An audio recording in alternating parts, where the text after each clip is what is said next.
Hello and welcome. I'm Dr. Bonnie Nussbaum, America's Kick-Ass Coach, psychologist, and the owner of Empowerment Coaching. I am laughing because today has been one of those technologically not very good days. So we'll see how long we can keep our connection here, and if I get cut off, I'll probably just pop back on. Oh, I see we got one guest. Hello. Let's see. I help frazzled business owners and entrepreneurs and others to reduce their overwhelm so that they can get back to enjoying their life and their business. Today's episode of Dr. Bonnie Delivers, we're going to talk about signs. And what I mean by signs is paying attention to the things that are going on around you. Sometimes they're awfully subtle, that are really kind of guideposts for where you're going, what you need to be doing, answers to questions that you're posing, etc. So if this sounds like it's something that would be interesting to you and to others, feel free to share this video while we're still live.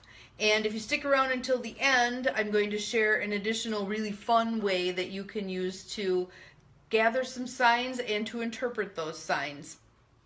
So, signs, what am I talking about here? It can be anything from a message on a bumper sticker that resonates with you in terms of something you were thinking about earlier in the day. It can be getting a phone call from somebody that they give you information that is actually right on the money with what you were looking for. It can be overhearing a conversation between two people you don't even know that provides information about something you were looking for. So animals, watching animals do things that are unusual for them to do gives you a chance to stop and pause and pay attention to what that message might be. Some people are very comfortable with this idea of signs and messages, synchronicities, that kind of thing. Other people really don't talk about it. For the people who are comfortable with it, they will say that, okay, so I asked for guidance and this is how the message came to me. Other people will say, well, that's bunk, it's pseudoscience, it's whatever. But one of the things that I will say to those people is, at least we can maybe talk about those things as being reflections. And let me tell you what I mean by reflections. When something happens, let's say we have 5 different people viewing something, they're each going to give a different description of what transpired based on their own filters, based on their own beliefs, based on a variety of different things. So what we can say, hopefully, is that the feedback they gives us some sense of what it is that's going on with them, in them. Out of all of the stimuli that we receive in a day, why do we attend to what we attend to? If we're searching for a particular answer to a question, do I stay in this relationship? Do I change my job? Do I speak up about X, Y, or Z? If we've posed that question, it's rolling around in our subconscious mind, and something comes across our path that seems to answer that question, we pay attention to it. That right there is useful information. Whether or not you believe it's guidance from above doesn't really matter. You're still seeking answers to things and paying attention to that which chimes based on what you have for a belief system. So I just have some notes here so I remember to go over the things that I want to hit here today. Another way to look at that is our outer world is an outpicturing of our inner world. So if I believe that the world's a dangerous place, of all the stimuli that are going on around me, I'm going to be paying attention to the things that smack of being dangerous. If I believe the world is a safe, benevolent, loving place, I'm going to be paying attention to the things that reinforce that belief. So again, even if you're not comfortable calling things signs, I think you can at least agree we can call them reflections. All right? So, kids, in my experience, are very good at paying attention to signs. They will see things, hear things, experience things that adults oftentimes blow off. But kids pay real close attention. So I remember a friend of mine whose son was sitting there having a conversation with the family dog and basically getting answers from the family dog about some dilemma that he had as this little kid. Who's to say that that dog wasn't indeed sending a message that was of support to this child? Again, I think we get trained up to not believe anything that isn't scientifically proven. But I'm going to throw a couple of things at you. What about art? What about poetry? What about song? What about theater? All of those things are not scientific, but they are very informative to the human soul and human spirit. So I would hope that we're not going to write everything off, including my discussion of signs, based on the idea that it's not scientific. Science is important, but it's not the only thing. So, what were the messages that you received as a kid about signs? Did you have a grandparent who talked to trees or talked to rocks or got information from the animals?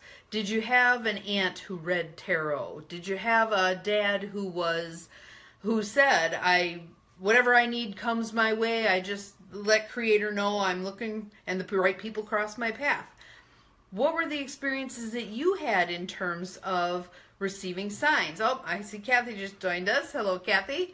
And it looks like there's 3, and I'm not sure who the other one is. But hi to everybody who's joined us. I hope you're enjoying this conversation.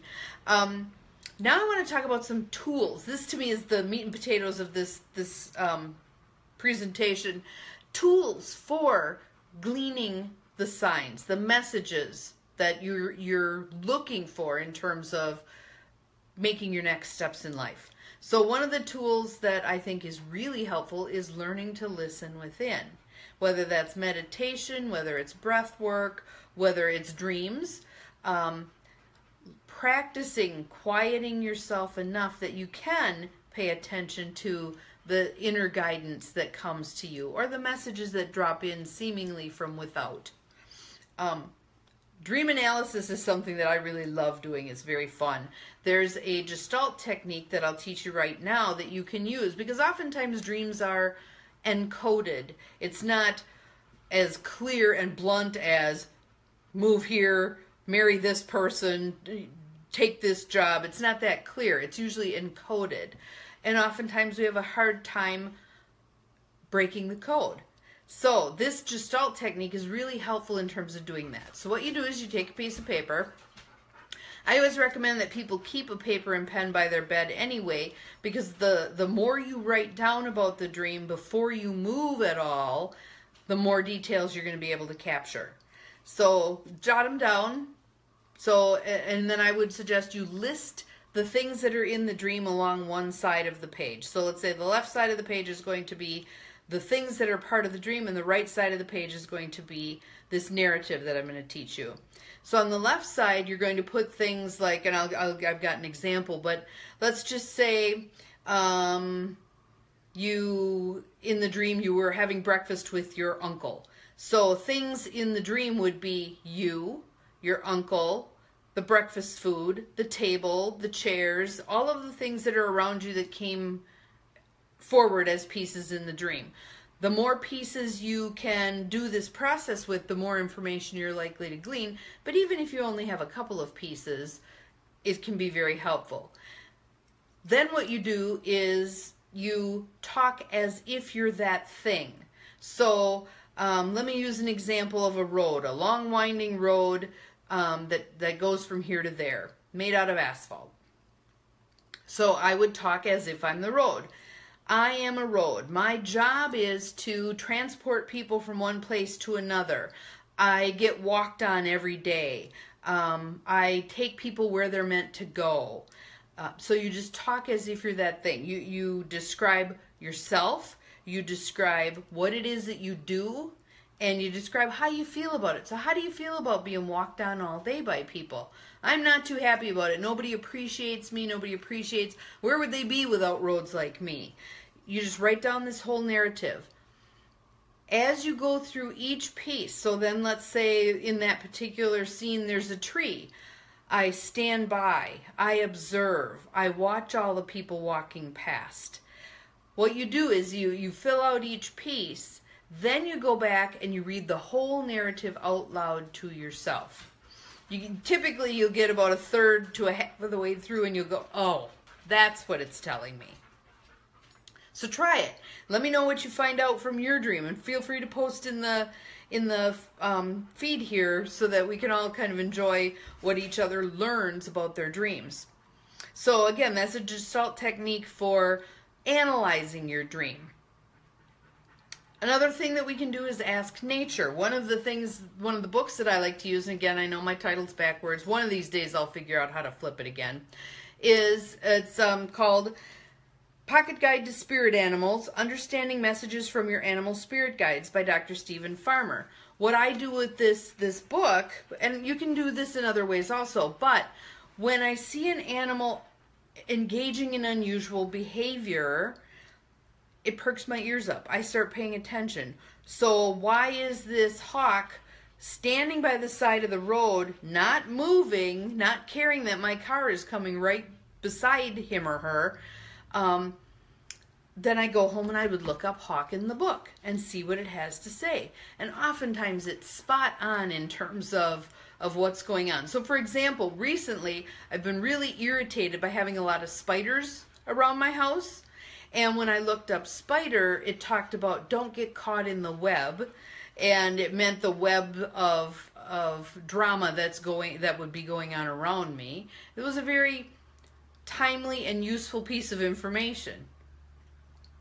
Another one can be hearing and seeing something repeatedly. For example, songs that get stuck in your mind. That's actually how this talk came to be. I had that song, Signs, Signs, Everywhere Signs, stuck in my head, and I'm thinking, okay, why is this rolling around in my head? And all of a sudden it dawned on me, hey, that would be a great topic for Dr. Bonnie Delivers. Thus, how we're listening to that. So if you have a sign that or a song that gets stuck in your mind, pay attention to that. What are the lyrics of that song? You can Google that and find out what all the lyrics are, and look in there for some of the things that give you answers to questions that you have at the time.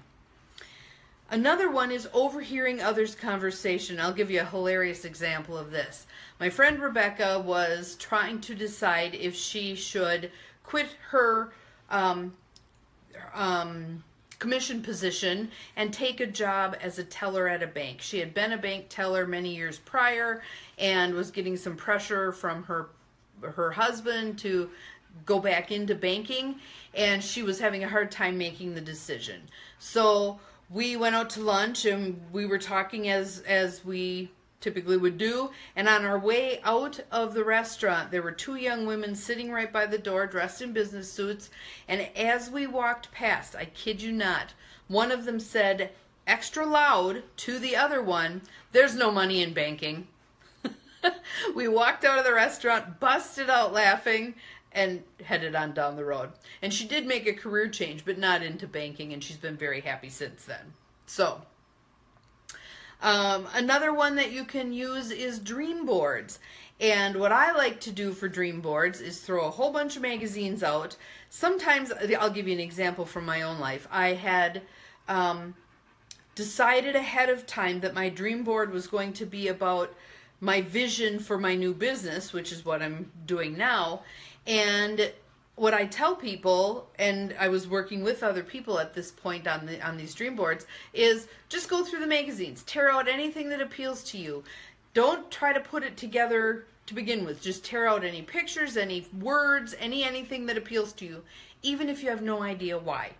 So we're talking and having fun and ripping out pages, etc., and I think it's going to be about business, and get to the end and look at all the pictures, start sorting them out to put them on my poster board. There were a half dozen pictures of pairs of Adirondack chairs sitting looking out over the water. And there were a whole lot of words that had to do with connection and free time and relationships and vacation, etc., So the whole theme of the vision board was very different than what I was intending on the front end, but it was precisely the message I needed to get, which was spend more time with people, go do things, be out, don't be working so much. Very interesting. Another one that I think can be very useful is listening to your body. What are your symptoms? Symptoms oftentimes carry a message. A book that I really like using for that is Heal Your Body by Louise Hay. And I actually have one client who will say to me, hi Barb, I see that you've joined us. I have one client who will say to me, look in that rotten blue book of yours and tell me what X means, whatever her symptom is. So for instance, it could be something like, my ears are stopped up and I can't, I'm tugging on them, I can't get them to open up. My question to you would be, what are you not wanting to hear? If someone has an issue with their vision, all of a sudden it's cloudy, whatever. What are you not wanting to see? If your neck is stiff, what's that pain in your neck about?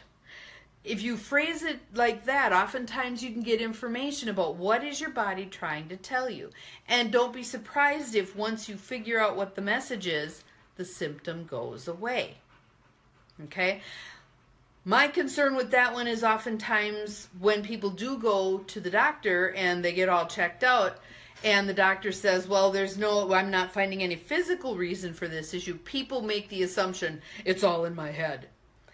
That's not a bad thing. It's not a bad thing. It just means that we need to listen to what the message is that your body's trying to tell you. Okay?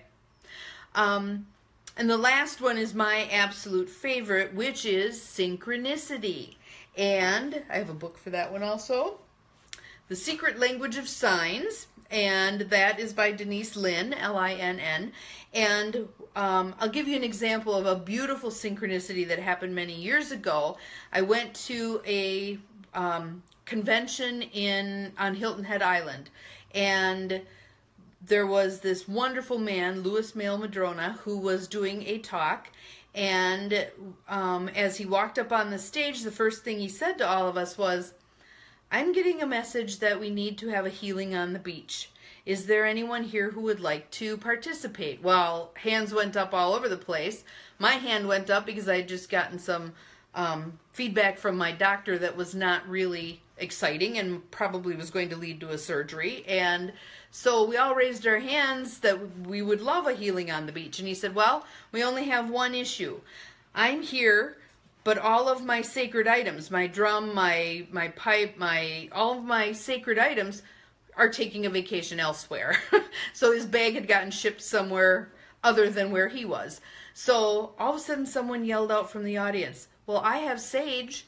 And someone else yelled out, I have a drum. And someone else yelled out, I have, a pipe.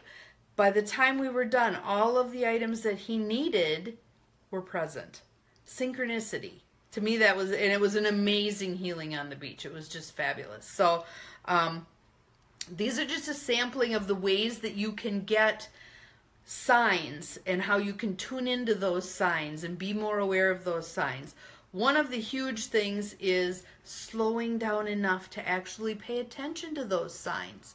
So I'd love to have you share below what you use for signs. Some people read tea leaves. Some people use like the cards I use in the morning for your early morning intuitive guidance that I post every day. And we did have a glitch today. And it was such a bummer too because it was a really good one and it didn't seem to post, but I'll be back tomorrow. But give me a sense of what are some of the ways that you get your signs, that you listen to. Some people use the Bible as a way to get guidance. Opening a book up to a page and looking to see what's there for you, that's another lovely one. Now I want to ask you, what would be your biggest fears about listening to those signs? One that I've heard from some people is they're afraid they're going to cross the line from reality into fantasy. My take on that is there really is no line. One person's reality is another person's fantasy. It's all what each person is comfortable with. And as I've said before, I think comfort can be an overrated thing. Oftentimes that edge of discomfort is where we make the greatest changes in our lives. Others are afraid they're going to be called weird for using signs. Remember many years ago when Nancy Reagan really was read the riot act for consulting an astrologer? I think the more information we gather from myriad sources, the better job we're going to do making decisions in our lives, especially if they're a big major decision. Do I leave this marriage? Do I quit this job? What do I do, you know? So I think, again, the more we can listen to those things, the better off we're going to be. Some people fear that they're not going to accurately interpret those signs. And again, I think some of the things I've talked about can help in terms of clarifying those signs. But I'm going to teach you one more in a minute.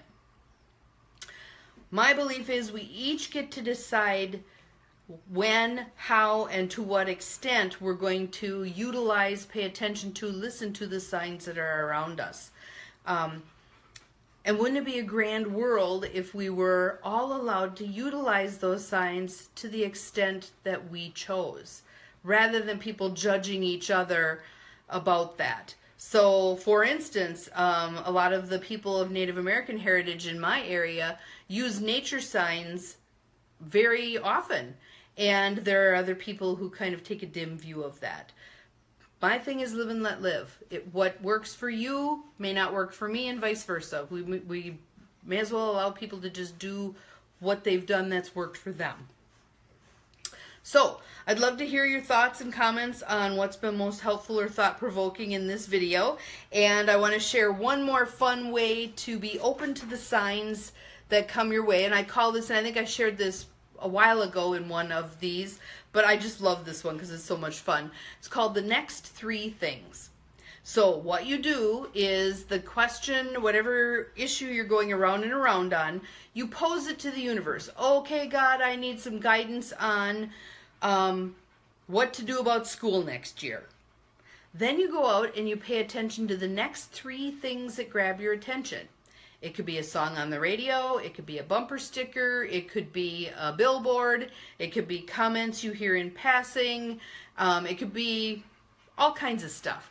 Just pay attention. So I'll give you a couple of examples. I had one woman who went forth and said, okay, God, give me an irrefutable sign that I'm meant to keep doing what I'm doing. It had been cloudy all day. At that moment, the clouds parted, the sun shone down, and she looked up and she went, really? But kind of hard to refute that sort of feedback.